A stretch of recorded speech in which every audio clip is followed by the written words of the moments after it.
दोस्तों नमस्कार। आपके अपने चैनल घटना चक्र नॉलेज पर आप सभी लोगों का बहुत बहुत स्वागत है। तो आज हम फिर से लेकर उपस्थित हैं जो हमारी रेलवे में भौतिक विज्ञान की क्लास चल रही थी, उसकी आज हमारी क्लास 12 है, जिसमें हम RRB, NTPC, ALP, group D में पिछले वर्षों में जो प्रश्न पूछे गए हैं, इस क्लास में उन्हीं पर हम रोज़ 50 प्रश्नों पर चर्चा करते हैं। तो यह क्लास आने वाले एग्ज़ाम के लिए बहुत ही महत्वपूर्ण होगी। तो शुरुआत करते हैं सीधे प्रश्नों की तरफ से, और इस क्लास में हम प्रश्न के साथ में उसकी व्याख्या पर भी चर्चा करते हैं। तो आज का पहला प्रश्न है, सूक्ष्मदर्शी का आविष्कार किसने किया? ए गैलीलियो ने, बी कोलर ने, सी जॉर्ज स्टीफेंसन ने, डी जेड जानसेन ने। तो इसका सही उत्तर यहाँ पर देखा जाए तो हो जाएगा कि सूक्ष्मदर्शी का आविष्कार किसने किया। तो इसका सही उत्तर है हमारा डी जेड जानसेन ने। आगे बढ़ते हैं और देखेंगे इसके व्याख्या की तरफ।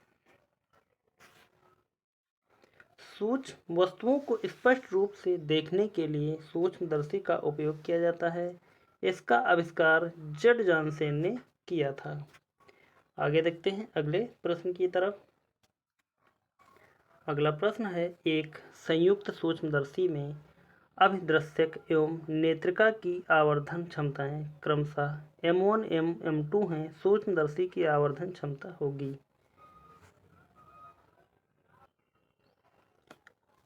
ए M1 into M2, B M1 plus M2, C M1 upon M2, D M2 upon M1। तो इसका सही उत्तर यहाँ पर हो जाएगा 22 का ए M1 into M1 into M2। ए इसका सही उत्तर है। आगे देखते हैं इसकी व्याख्या को। एक संयुक्त सूक्ष्मदर्शी में अभिदृश्यक एवं नेत्रिका की आवर्धन क्षमताएं क्रमशः M1 एवं M2। सूक्ष्मदर्शी की आवर्धन क्षमता M1 इंटू M2 होगी। आगे देखते हैं अगले प्रश्न की तरफ। अगला प्रश्न है, दूर की वस्तुओं को देखने के लिए किस उपकरण का प्रयोग किया जाता है? ए पेरिस्कोप, बी माइक्रोस्कोप का, सी सेक्सटेंट, डी बाइनोक्यूलर दूरबीन का। तो यहाँ पर सही उत्तर देखें तो हो जाएगा हमारा डी बाइनोक्यूलर दूरबीन का। देखते हैं इसकी व्याख्या को। बाइनोक्यूलर दूरबीन की सहायता से दूर की वस्तुओं को देखा जाता है। इस उपकरण में प्रकाश एक समकोणीय प्रिज्म के द्वारा 2 बार परिवर्तित होता है। पेरिस्कोप के द्वारा पनडुब्बी से जल की सतह का आकलन किया जाता है। आगे बढ़ते हैं अगले प्रश्न की तरफ। अगला प्रश्न है, यदि लेंस की क्षमता 2D है तो फोकस दूरी होगी ए +2 मीटर, बी -2 मीटर, सी +0.5 मीटर, डी -0.5 मीटर। तो इसका सही उत्तर यहाँ पर हो जाएगा -0.5 मीटर। देखते हैं अगले प्रश्न की तरफ। अगला प्रश्न है हमारा, एक व्यक्ति अपनी आंख से 60 सेंटीमीटर से कम दूरी पर रखी वस्तु को स्पष्ट नहीं देख पाता है। इस दोष के निवारण के लिए उसे कितनी क्षमता के लेंस का प्रयोग करना होगा? ए 3/2, डी बी 5/3D, सी 7/3D, डी इनमें से कोई नहीं। तो यहाँ पर इसका सही उत्तर यदि देखें तो हो जाएगा हमारा सी 7/3D। देखते हैं अगले प्रश्न की तरफ। अगला प्रश्न है, 2D तथा 4D क्षमता वाले दो लेंसों के संयोग की तुल्य क्षमता ज्ञात कीजिए। ए 6D, बी 2D, सी 4/3D, डी इनमें से कोई नहीं। तो यहाँ पर इसका सही उत्तर हो जाएगा ए 6D। आगे बढ़ते हैं और देखते हैं अगले प्रश्न की तरफ। अगला प्रश्न है, एक मनुष्य को 75 सेंटीमीटर दूरी तक नहीं दिखाई पड़ने पर कौन सा दृष्टि दोष होगा? ए मायोपिया, बी हाइपरमेट्रोपिया, सी अबिंदुकता, डी इनमें से कोई नहीं। तो एक मनुष्य को जब 75 सेंटीमीटर की दूरी तक नहीं दिखाई पड़ने पर हाइपरमेट्रोपिया रोग होता है। अगला प्रश्न या इसके सॉल्यूशन को देखेंगे थोड़ा सा। यदि मनुष्य को 75 सेंटीमीटर दूरी तक नहीं दिखाई पड़ता है तो उसे हाइपरमेट्रोपिया नामक दृष्टि दोष होगा। हाइपरमेट्रोपिया को ही दूरदृष्टि दोष कहते हैं। इसके कारण रोगी निकट की वस्तुएं ठीक से नहीं देख सकता है। आगे बढ़ते हैं अगला प्रश्न। दृष्टि का हाइपरमेट्रोपिया यानी कि दूरदृष्टि दोष किसके प्रयोग से ठीक किया जा सकता है?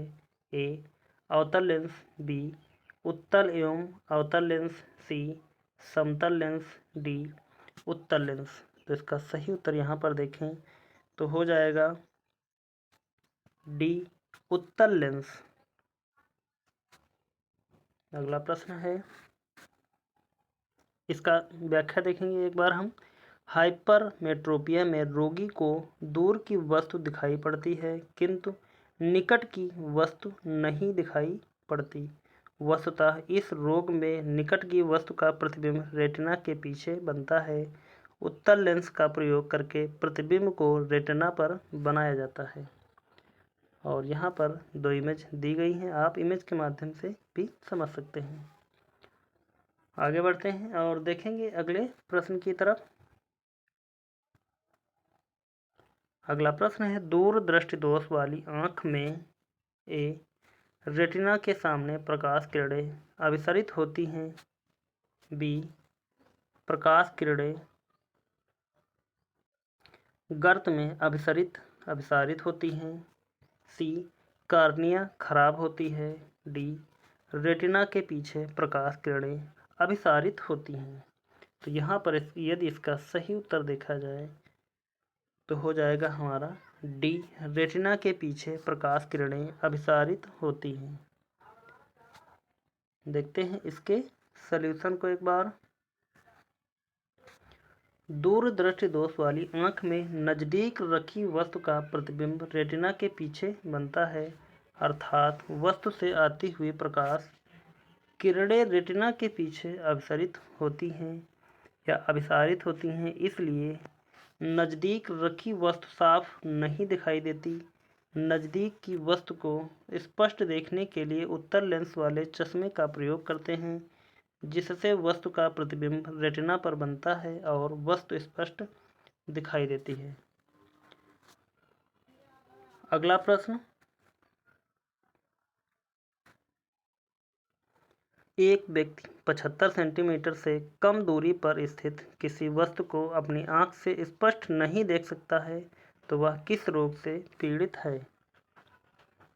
ए अम्बिदुक्ता, बी निकट दृष्टि दोष, सी दीर्घ दृष्टि, डी जरा दूरदर्शिता। तो यहाँ पर इसका सही उत्तर देखा जाए तो हो जाएगा हमारा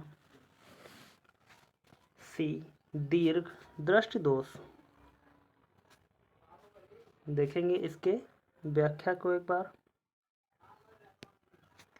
जब कोई व्यक्ति निकट की वस्तु को साफ नहीं देख पाता और दूर की वस्तु को स्पष्ट देखता है तो उस दोष को दूरदृष्टि दोष कहते हैं।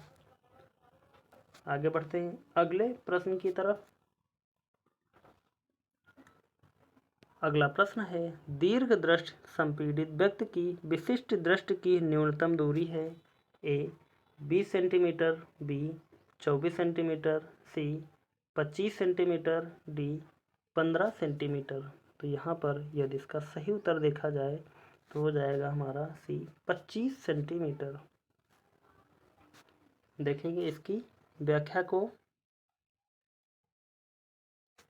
सामान्यतः स्पष्ट दृष्टि की न्यूनतम दूरी 25 सेंटीमीटर है। जिस मनुष्य की स्पष्ट दृष्टि 25 सेंटीमीटर से दूर है उसे दूरदृष्टि एवं जिस मनुष्य की स्पष्ट दृष्टि 25 सेंटीमीटर से कम है उसे निकट दृष्टि दोष कहा जाता है।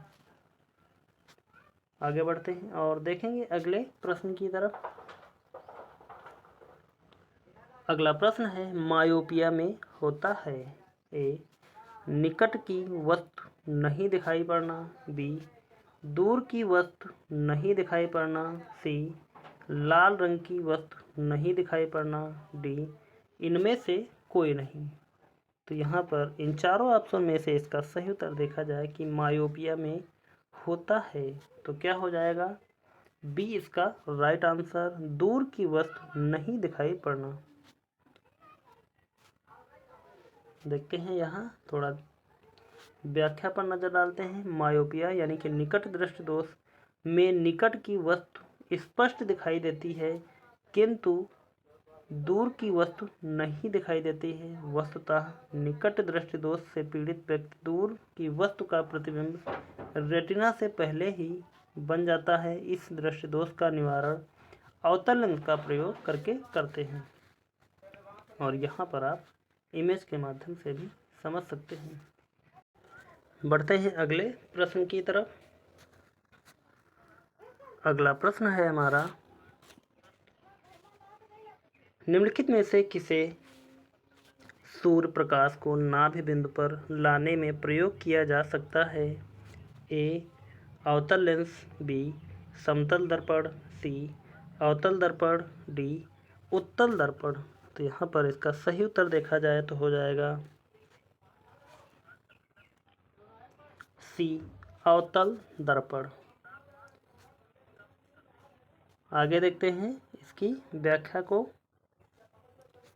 अवतल दर्पण का प्रयोग सूर्य प्रकाश को नाभि बिंदु पर लाने में किया जाता है। अवतल दर्पण का प्रयोग दाढ़ी बनाने, गाड़ी के हेडलाइट एवं सर्च लाइट में, सोलर कुकर में तथा आँख, कान तथा नाक के डॉक्टर द्वारा प्रयोग में लाया जाता है। आगे देखते हैं अगला प्रश्न।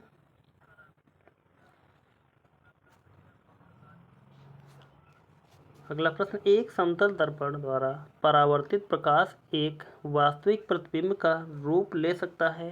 ए किसी भी परिस्थिति में नहीं, बी यदि दर्पण पर पड़ने वाली किरणें अभिसारी हैं, सी यदि दर्पण पर पड़ने वाली किरणें अपसारी हैं, डी यदि वस्तु दर्पण के बहुत निकट रखी हो। तो यहाँ पर इसका सही उत्तर हो जाएगा ए किसी भी परिस्थिति में नहीं। देखते हैं इसकी व्याख्या को।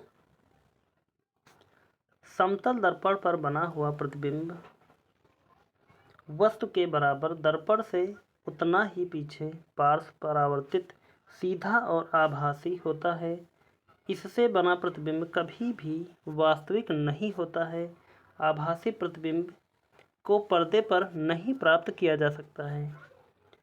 आगे देखते हैं अगले प्रश्न की तरफ। अगला प्रश्न है, पर्दे पर प्रदर्शित पिक्सेल की संख्या जानी जाती है। पर्दा की ए स्पष्टता के रूप में, स्पष्टता के रूप रंग में, बी गहराई के रूप में, सी अवलोकन आकार के रूप में, डी नवीनता की दर के रूप में। तो यहाँ पर सही इसका उत्तर हो जाएगा सी अवलोकन आकार के रूप में। देखेंगे इसकी व्याख्या को। पिक्सेल को छाया तत्व भी कहा जाता है। यह अति छोटी इकाई होती है छाया तत्व की जो सबसे छोटी छाया चित्र बनाती है। अगला प्रश्न,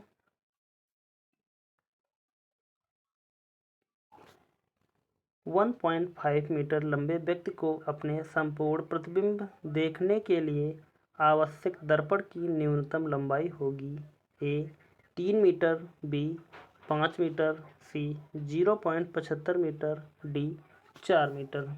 तो यहाँ पर इसका सही उत्तर देखा जाए तो हो जाएगा सी 0.75 मीटर।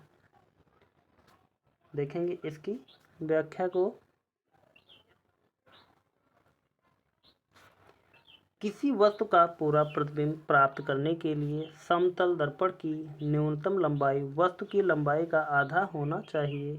अतः 1.5 मीटर लंबे व्यक्ति को अपना संपूर्ण प्रतिबिंब प्राप्त करने के लिए दर्पण की आवश्यक लंबाई 1.5/2 यानी कि 0.75 मीटर होनी चाहिए।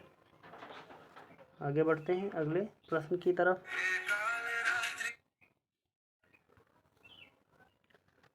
देखते हैं इसको। दो समानांतर दर्पणों के बीच कितने प्रतिबिंब देखे जा सकते हैं? ए 2, बी 4, सी 1, डी 6, ई अनंत। तो यहाँ पर इसका सही उत्तर देखें तो हो जाएगा अनंत। दो समांतर दर्पणों के बीच कितने प्रतिबिंब देखे जा सकते हैं? तो हो जाएगा राइट आंसर अनंत। आगे बढ़ते हैं और देखते हैं अगले प्रश्न को। दो समतलीय शीशे एक दूसरे के समानांतर रखे गए हैं। यदि एक वस्तु को इन तीनों के बीच रखा जाए तो कुल कितने प्रतिबिंब बनेंगे? ए 2, बी अनंत, सी 10, डी 4। तो इन चारों ऑप्शनों में से इसका सही उत्तर देखें तो हो जाएगा हमारा बी अनंत। अगला प्रश्न देखेंगे।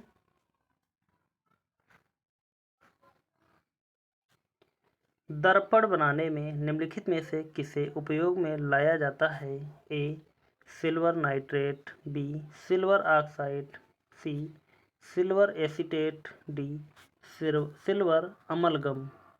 तो इन चारों में से देखें कि दर्पण बनाने में निम्नलिखित में से किसका उपयोग में लाया जाता है। तो सही उत्तर हो जाएगा ए सिल्वर नाइट्रेट को उपयोग में लिया जाता है।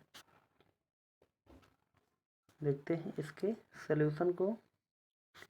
दर्पण की पॉलिश एवं त्वचा पर काले निशान बनाने में सिल्वर नाइट्रेट यानी कि AgNO3 का प्रयोग किया जाता है।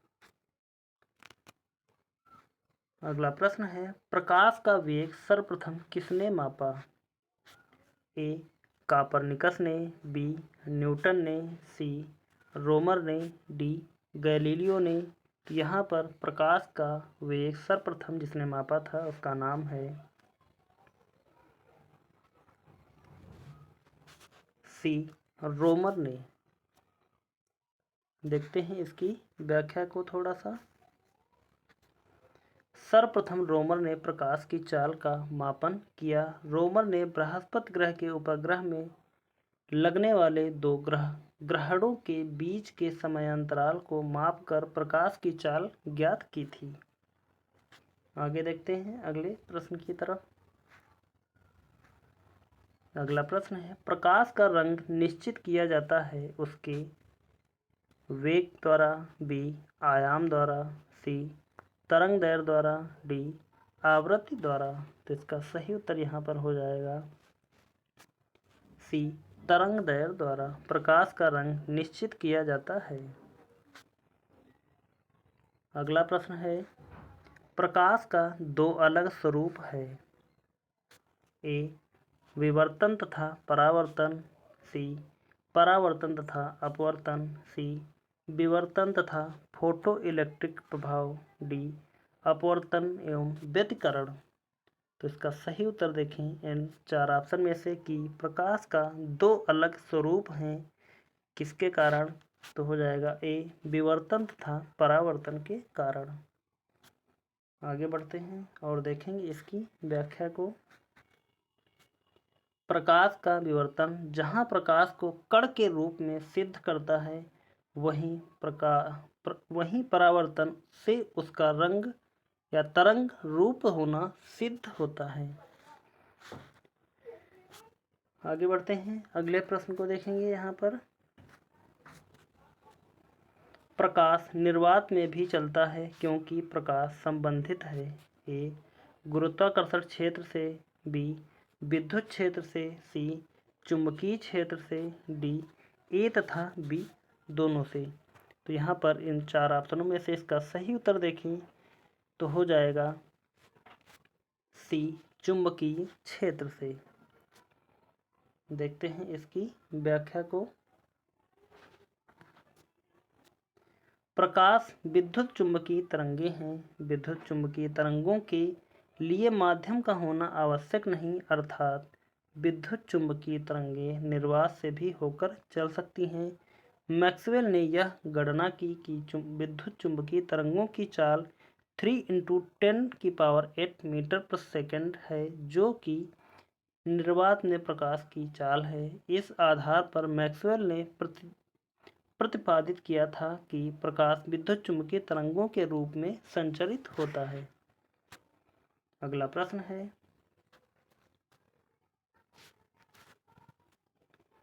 लाल रंग नीले रंग से किस बात में भिन्न होता है? ए आवृत्ति में, बी आयाम में, सी तरंगदैर्घ्य में, डी सभी में। तो इसका सही उत्तर यहाँ पर देखें इन चार ऑप्शनों के माध्यम से। तो इसका सही उत्तर यहाँ पर है हमारा डी सभी में। लाल रंग नीले रंग से किस बात में भिन्न होता है? तो आवृत्ति, आयाम और तरंगदैर्घ्य यानी कि सभी में। और देखेंगे अगले प्रश्न की तरफ। प्रकाश की चाल किलोमीटर प्रति घंटा में होगी। तो प्रकाश की चाल किलोमीटर प्रति घंटा में अगर देखा जाए तो इन चारों ऑप्शनों में से इसका सही उत्तर देखें कि प्रकाश की चाल किलोमीटर घंटा में है। तो हो जाएगा सही उत्तर हमारा 1.0.8 × 10⁹ किलोमीटर प्रति घंटा है।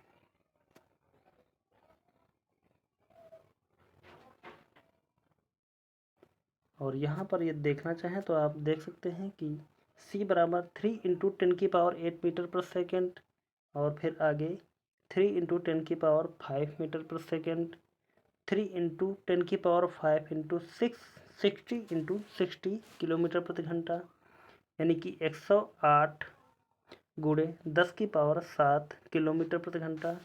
और उसी को हम चेंज करेंगे 1.08 × 10⁹ किलोमीटर प्रति घंटा। इस प्रकार हमारा इसका सही उत्तर डी हो जाए, यानी कि सही इनमें से जो भी होता वह हो जाता है, लेकिन जो ऑप्शन दिया गया है यहाँ पर यह, तो यही सही हो जाएगा। अगला प्रश्न है, जब किसी माध्यम का ताप बढ़ता है तो उस माध्यम में प्रकाश का वेग बढ़ जाता है, बी घट जाता है, सी अपरिवर्तित रहता है, डी तेजी से घटता है।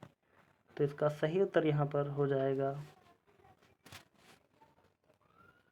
सी अपरिवर्तित रहता है। जब किसी माध्यम का ताप बढ़ता है तो उस माध्यम में प्रकाश का वेग अपरिवर्तित रहता है। व्याख्या इसकी देखते हैं। प्रकाश का वेग ताप पर निर्भर नहीं करता। प्रकाश के वेग के संचरण के लिए किसी माध्यम की आवश्यकता नहीं होती। ताप बढ़ने पर भी प्रकाश का वेग अपरिवर्तित रहेगा। अगला प्रश्न,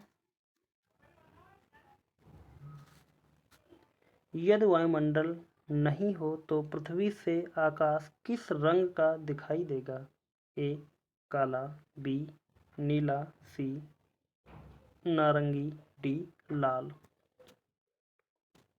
तो इन चार ऑप्शनों में से इसका सही उत्तर हो जाएगा, यदि वायुमंडल नहीं है तो पृथ्वी से आकाश का रंग कैसा दिखाई देगा?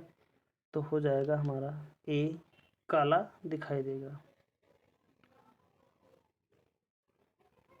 देखते हैं इसकी व्याख्या को एक बार। जब अंतरिक्ष यात्री चंद्रमा के तल पर खड़े होते हैं तो वहां से आकाश उन्हें काला दिखाई देता है, चंद्रमा पर कोई वायुमंडल न होने के कारण वहां पर सूर्य के प्रकाश का प्रकीर्णन नहीं होता, जिससे आकाश काला दिखाई देता है। वास्तव में पृथ्वी के वायुमंडल से ऊपर जाने पर वायुमंडल के अनुपस्थित होने के कारण अंतरिक्ष में सभी स्थानों पर आकाश काला दिखाई देता है। वस्तुतः प्रकाश के प्रकीर्णन के कारण ही प्रकाश नीला दिखाई देता है और प्रकाश का प्रकीर्णन धूल के कणों द्वारा होता है। यदि पृथ्वी पर वायुमंडल न हो तो पृथ्वी से आकाश काला दिखाई देगा। आगे बढ़ते हैं। अगला प्रश्न, अगर जमीन की फिजा ना हो तो आसमान नजर आता है। ए बेरंग, बी सफ़ेद, सी काला, डी तारीक। तो इसका सही उत्तर यहाँ पर हो जाएगा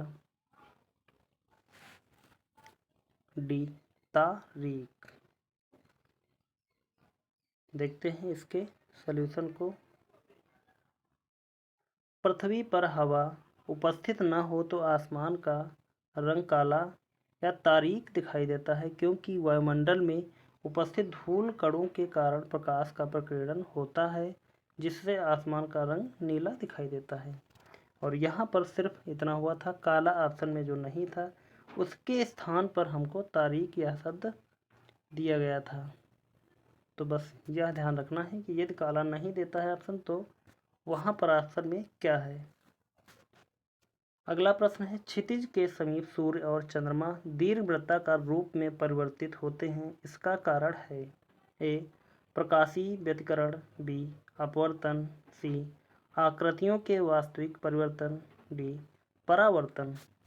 तो यहाँ इन चार ऑप्शनों में से इसका सही उत्तर देखें तो हो जाएगा बी अपवर्तन। देखें यहाँ पर इसकी व्याख्या को।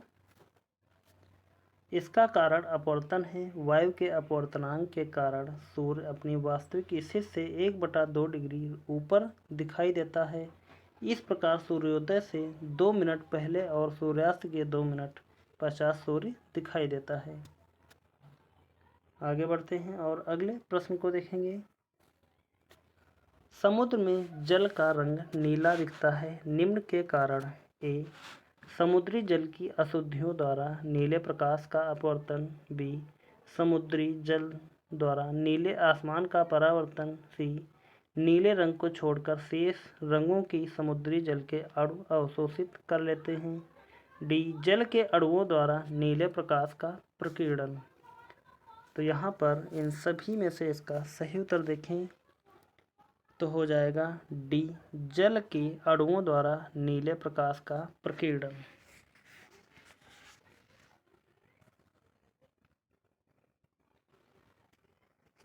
देखेंगे यहाँ पर इसकी व्याख्या को।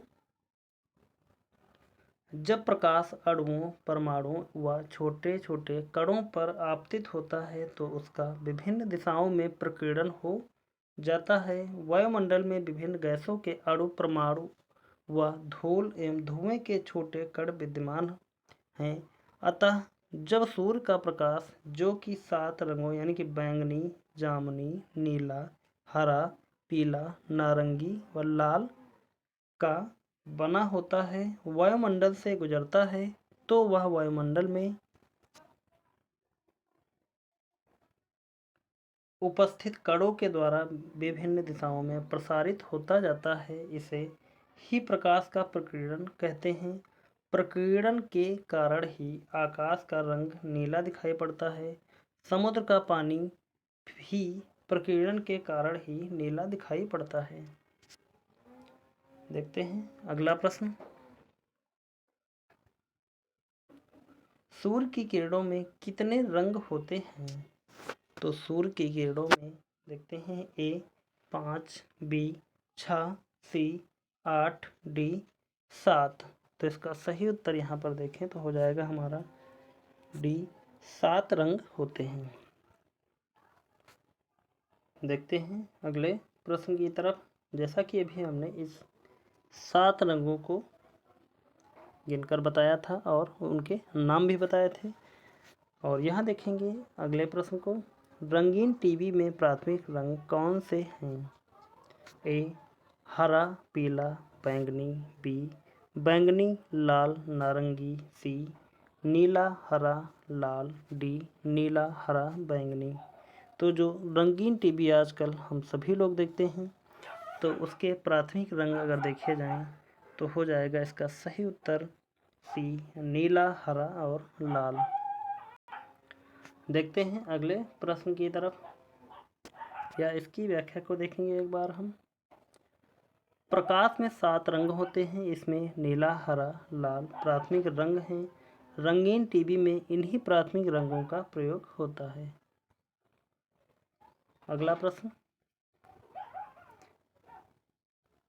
निम्नलिखित अनुपूरक रंग कौन है? ए नीला, पीला रंग। बी पीला, हरा रंग।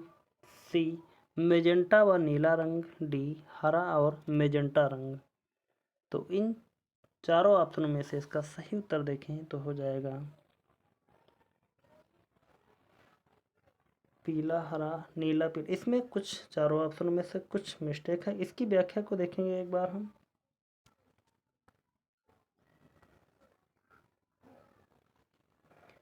प्राथमिक रंगों को मिश्रित करने पर जो रंग प्राप्त होते हैं उन्हें द्वितीयक अथवा अनुपूरक रंग कहा जाता है।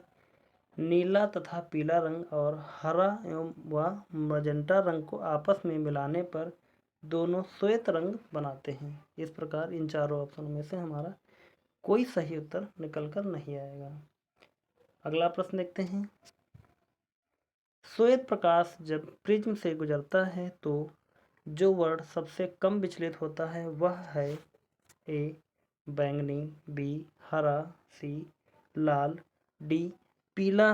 तो इनमें से इसका सही उत्तर देखें कि कौन सा हो जाएगा। सी लाल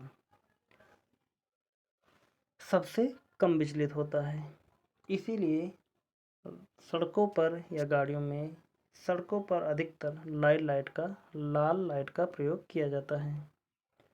श्वेत प्रकाश जब प्रिज्म से गुजरता है तब विभिन्न रंगों में के प्रकाश में विचलन होता है। यह विचलन घटते हुए क्रम में विबग्योर द्वारा प्रदर्शित किया जाता है। इस प्रकार बैंगनी रंग का विचलन सर्वाधिक एवं लाल रंग का विचलन न्यूनतम होता है। इसलिए खतरे के निशान जो बनाए जाते हैं वह लाल लाइट के द्वारा बनाए जाते हैं। अगला प्रश्न है, प्राथमिक रंग कौन से हैं? ए नीला, पीला, लाल। बी लाल, मजेंटा, पीकॉक ब्लू। सी सफ़ेद, हरा, पीला।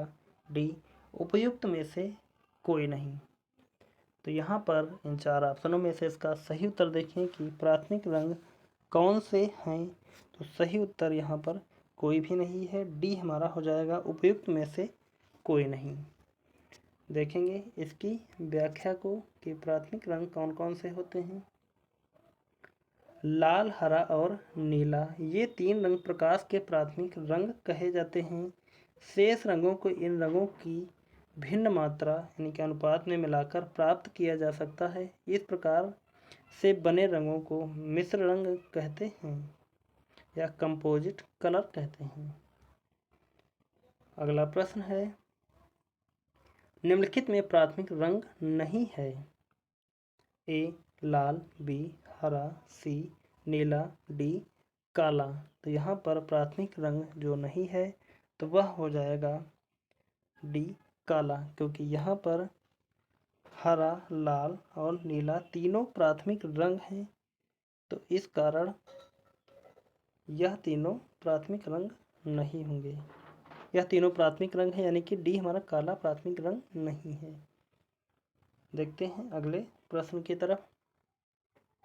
लाल और पीकॉक ब्लू रंग को मिला देने से कौन सा रंग बनेगा? तो देखते हैं यहाँ 4 ऑप्शनों में से ए काला। बी सफ़ेद। सी पीला। डी हरा। तो इन चारों में से सही उत्तर हो जाएगा बी सफ़ेद। इसका सही उत्तर है। देखते हैं इसकी व्याख्या को। लाल और पीकॉक ब्लू रंग को मिला देने से सफ़ेद रंग प्राप्त होता है। लाल रंग प्राथमिक रंग है जबकि पीकॉक ब्लू द्वितीयक रंग है। चूँकि ये दोनों रंग मिलकर सफ़ेद रंग बनाते हैं इसलिए ये रंग पूरक रंग कहलाते हैं।